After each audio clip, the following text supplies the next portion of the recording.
आणि तुम्हा सगळ्यांचं पूजाची दुनिया या माझ्या चॅनलमध्ये खूप खूप स्वागत आहे.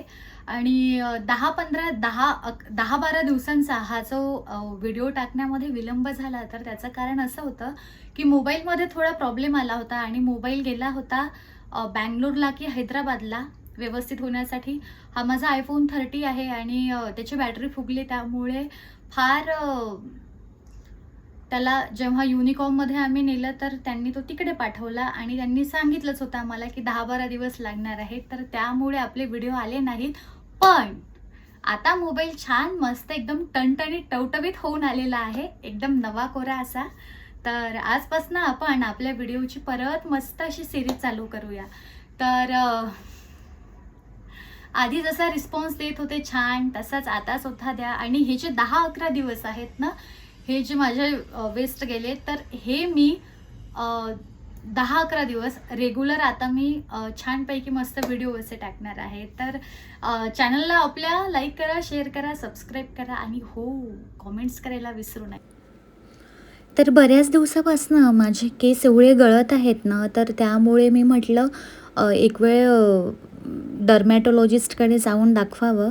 तर मी त्यांच्याकडे गेले, स्किन आणि केस दोन्ही दाखवले. त्यांनी मला एक शॅम्पू दिलं इन्स्टंटवालं, की जेणेकरून डॅन्ड्रफ हा कंट्रोलमध्ये येईल आणि चेहऱ्यावरती जे पुरळे येत आहेत त्यामध्ये सुद्धा मला थोडंसं फरक पडेल. पण ते शॅम्पू वापरून मला काही एवढा फरक पडला नाही आणि मला असं वाटलं की वेस्ट ऑफ मनी आहे तो. तर त्यामुळे मी काय ना केलं, आपलं आयुर्वेदाकडे वळले आणि एक छान असं होममेड या ठिकाणी शॅम्पू आणि तेल असं तयार केलेलं आहे. आणि छानपैकी त्वचेसाठी सुद्धा एक मस्त असं घरगुती टोनर तयार केलं आहे मी, कारण पुरळ जरा जास्त वाढले आणि त्याच्यामध्ये इचिंग होत आहे. तर म्हटलं त्यामुळे थोडंसं आपल्या आयुर्वेदाकडे वळूया आणि ज्या आपल्या घरगुती गोष्टी आहेत त्यापासूनच मस्त या ठिकाणी टोनर बनवूया. तर हे तुम्ही बघू शकता, हे सगळं साहित्य तेल आणि टोनर याचं आहे. तर चला छानपैकी मस्त बनवूया. तर मेहंदी तर मी माझ्या केसांना नेहमी लावतेच, महिन्यातून एकदा का होईना.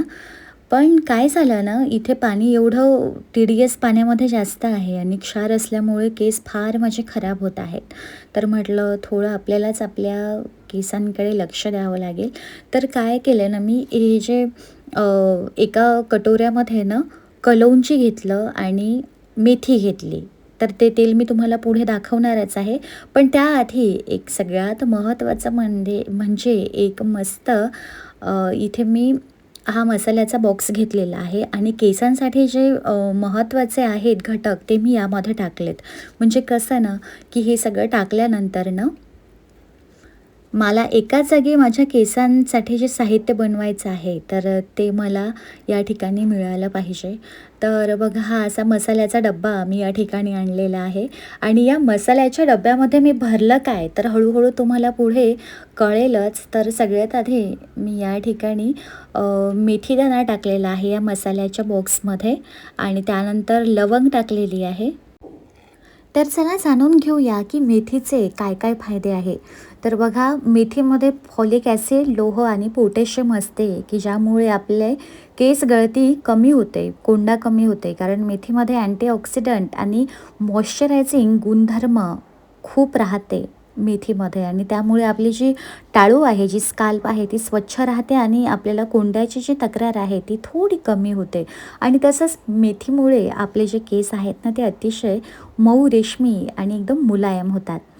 आणि त्यानंतर जी लवंग घेतलेली आहे मी, तर लवंगमध्ये सुद्धा अँटीबॅक्टेरियल आणि अँटीफंगल असे गुणधर्म त्याच्यामध्ये आहेत, जेणेकरून आपल्या टाळूवरती ना खाज असते ते दूर करते त्यामुळे. आणि एक आणखी महत्त्वाचं की या लवंगेमध्ये ना युझेनॉल नावाचं एक घटक असतं, की जे टाळूमध्ये रक्तभिसरण वाढवते छान आणि केसांची मुळंसुद्धा मजबूत करते. आणि आपले केस जर पांढरे होत असतील ना, तर ते या लवंगमुळे केस पांढरे न होण्यास मदत होते. आणि त्यानंतर या ठिकाणी मी घेतलेला आहे भृंगराज आहे, ब्राह्मी आहे, नीम आहे. तर याचे पण तुम्हाला थोडक्यामध्ये मी मस्त असे उपयोग सांगणार आहे. तर बघा, हे जे नीम आहे ना, कडुलिंब ज्याला आपण म्हणतो, त्याच्या पानामध्ये अँटीबॅक्टेरियल आणि अँटीफंगल गुणधर्म असतात, की जे आपल्या चेहऱ्यावरती सुद्धा खाज असते, पुरळ असते किंवा कुठलंही स्काल्पवरती आपल्या त्वचेचं संक्रमण झालं तर ते कमी करण्यास मदत करते. आणि आपल्याला माहितीच आहे की कडुलिंब हे रोगप्रतिकार शक्ती वाढवण्यास सुद्धा मदत करते. आणि त्यानंतर मी इथे भृंगराजची पावडर घेतलेली आहे. तर भृंगराज आपल्या केसासाठी अत्यंत उत्तम असं मानलं जातं. यामुळे केस गळती थांबते, केसांची मुळं मजबूत होतात आणि याच्यामध्ये पण जे केस अकाली पांढरे होतात ना, तर ते केस अकाली पांढरे होण्यापासून भृंगराज हे रोखतं आणि केस चमकदार काळं बनवण्यासाठी याचा मस्त असा वापर केला जातो. आणि ब्राह्मी पण याच्यामध्ये मी टाकलेली आहे. तर ब्राह्मी याने मेंदू तल्लख होते आणि स्मरणशक्ती सुधारते. पण तसंच तणावमुक्तीसाठी पण सुद्धा ब्राह्मी पावडर ही अत्यंत गुणकारी आहे. आणि त्वचेची जर काळजी घ्यायची असेल तर त्यामध्ये ब्राह्मी हे अँटी एजिंगचा गुणधर्म आहे या ब्राह्मी पावडरमध्ये, की जे आपल्या त्वचेला छानपैकी मस्त तरुण ठेवते. तर अशी या ठिकाणी मी मस्त ब्राह्मी पावडरसुद्धा घेतलेली आहे.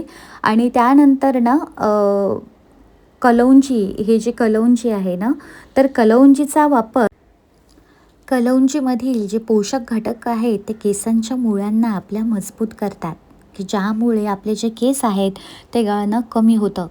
आणि पांढरे केस काळंसुद्धा कलौंजी करते. पण ते कसं ना, नियमित वापरावं लागतं. कारण नियमित जर आपण त्याचा वापर केला ना, तर अकाली पांढरे होणारे केस काळे होण्यास कलौंजीमुळे मदत होते. आणि केसांची वाढ कलौंजीच्या तेलामुळे टाळूला पोषण मिळते, की ज्यामुळे नवीन केस येण्यास आणि केसांची लांबी वाढण्यास मदत होते. आणि आपल्या केसांमध्ये जर कोंडा असला ना, तर कोंडासुद्धा ही कलौंजी दूर करते. कारण त्यामध्ये अँटीफंगल, अँटीबॅक्टेरियल असे गुणधर्म आहेत, की ज्यामुळे आपल्या टाळूवरती जर कोंडा झाला आणि खाज जर आपल्या टाळूवरती सुटली तर ती कोंडा आणि खाज कमी करण्यासाठी याचा वापर होतो. आणि तसंच केसांना हे कलौंजी आहे हे छान मजबूत बनवतं. कोरड्या आणि निर्जीव केसांना हे पोषण देतं. केस त्यामुळे मुलायम आणि चमकदार बनतात. तर असं छान हे सगळं ना मी एका या बॉक्समध्ये, मसाल्याच्या बॉक्समध्ये काढून घेतलेलं आहे. आणि हो, हे जे आहे ना, हे सगळं ह्या ज्या रेमेडीज आहेत ना, ह्या मी आता वापरणं चालू केलं आहे. कारण केसांना माझ्या पोषक तत्वांची अत्यंत महत्त्वाची आवश्यकता आहे. तर त्यामुळे हे आता चालू केला. रिझल्ट लागायला वेळ लागेल, कारण कसं आहे ना, आयुर्वेदिक गोष्टी आहेत आणि केसांसाठी आपल्या चांगलंच, पण कसं आहे ना, थोडासा वेळ लागतो.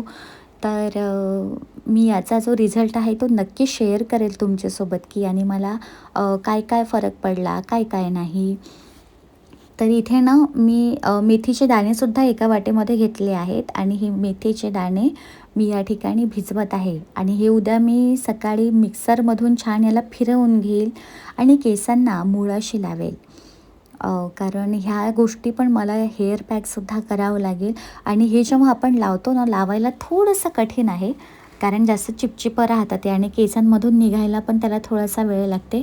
पण केसांना ना एक छानपैकी मस्त असं हे जे मेथीची ही जी पेस्ट आहे ना, ती पोषण देते. त्यामुळे केस एकदम मऊ आणि मुलायम असे राहतात. तर या ठिकाणी छानपैकी मी मस्त माझा हा बॉक्स भरलेला आहे. आणि इथे मेथीसुद्धा मी भिजत घातलेली आहे. आणि दुसऱ्या कटोऱ्यामध्ये इथे मी कलौंजी, लवंग, मेथी आणि भरपूर असं पॅराशूटचं शुद्ध 100% शुद्ध असं खोबरेल तेल या ठिकाणी मी वापरलेलं आहे. तुम्ही खोबरेल तेल कुठलंही वापरू शकता.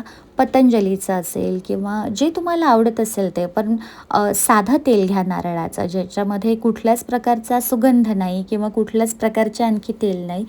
आणि अशा प्रकारे इथे मस्त तेल घेतल्यानंतर त्याच्यामध्ये कापूरसुद्धा मी टाकलेला आहे. आता कापुराचं वैशिष्ट्य काय?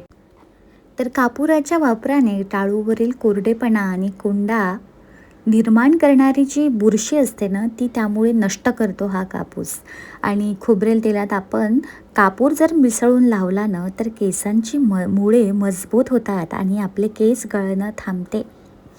केसांची वाढसुद्धा या कापुरामुळे चांगली होते, की स्काल्पमधील रक्तपुरवठा सुधारून हा जो कापूर आहे हा नवीन केस तयार करण्यास किंवा घनदाट करण्यास मदत करतो. टाळूची खाज आणि जळजळ यावरती कापूर हा रामबाण उपाय आहे. आणि आपल्या टाळूवरती जर खाज, सूज किंवा संसर्ग म्हणजेच इन्फेक्शन असेल ना, तर हा कापूर इन्फेक्शन कमी करतो आणि केस मऊ आणि चमकदारसुद्धा बनवतो. कापूर हा स्काल्प स्वच्छ म्हणजे डिटॉक्सिफाय करतो, ज्यामुळे केस मऊ, चमकदार आणि मस्त असे काळेभोर होतात. तर छानपैकी मस्त मी या तेलामध्ये कापूरसुद्धा टाकून घेतलेला आहे आणि हे जे तेल आहे ना, हे मी आता दाखवलेलं आहे. हे तेल मी आत्ता तयार केलं आहे, कारण आता नाही बऱ्याच दिवसापासून तयार केलं आहे, पण आता मी लावायला लागले. हे ते सुद्धा खोबरेल तेलामध्येच मी बनवलेलं आहे. तर त्याच्यामध्ये मी भृंगराज टाकलेला आहे. तर मी आता हळूहळू माझ्या केसांना तेच लावते, कारण कुरडे केस असल्यामुळे मला जरा जास्त केसांना पोषण द्यावं लागतं.